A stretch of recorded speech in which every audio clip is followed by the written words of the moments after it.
ഫസൽ എന്ന ചെറുപ്പക്കാരൻ ക്രൂരമായി കൊല ചെയ്യപ്പെട്ടു. ഫസലിൻ്റെ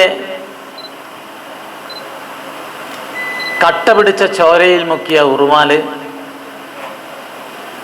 RSSന്റെ കാര്യാലയത്തിൽ കൊണ്ടിടുന്നു. നിങ്ങൾ ആലോചിച്ച് നോക്കൂ, തലശ്ശേരി പോലത്തെ ഒരു സ്ഥലത്ത് പെരുന്നാളിൻ്റെ തലേന്ന് ആ കൊലപാതകവും അതിനേക്കാൾ ക്രൂരമായ ആ ഉറുമാലും ചോര പുരണ്ട ഉറുമാലും അവർ കരുതിക്കൂട്ടി ഉറപ്പിച്ചത് തലശ്ശേരിയിൽ ഒരു ഹിന്ദു മുസ്ലിം കലാപം ഉണ്ടാക്കാനാണ്.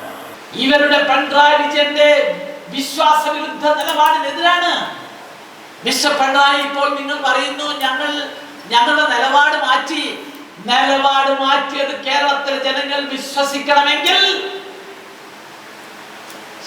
ശബരിമല ആചാര സംരക്ഷണത്തിന്റെ പേരിൽ സമരം നടത്തിയ, നാമജപം മാത്രം നടത്തി സമരം ചെയ്തവർക്കെതിരെ നടത്തിയിട്ടുള്ള കള്ളക്കേസ് പിൻവലിക്കാനും ഈ നാട്ടിലെ വിശ്വാസികളോട് മാപ്പ് പറയാനും പിണറായി വിജയൻ തയ്യാറുണ്ടോ എന്നുള്ള ചോദ്യമാണ് ഞങ്ങൾക്കിവിടെ മുന്നോട്ട് വെക്കാനുള്ളത്.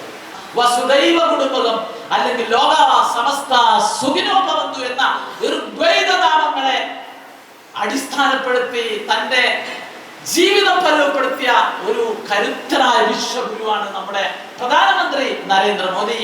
നരേന്ദ്രമോദിയുടെ കരങ്ങൾക്ക് ശക്തി പകരാൻ ഈ തെരഞ്ഞെടുപ്പിനെ നമുക്ക് ഉപയോഗപ്പെടുത്താൻ സാധിക്കണം. അടുത്തായി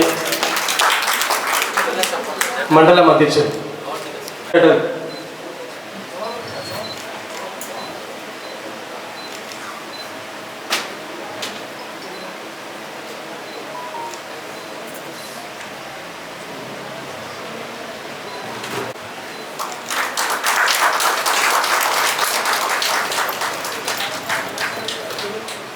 മണ്ഡലം അധ്യക്ഷൻ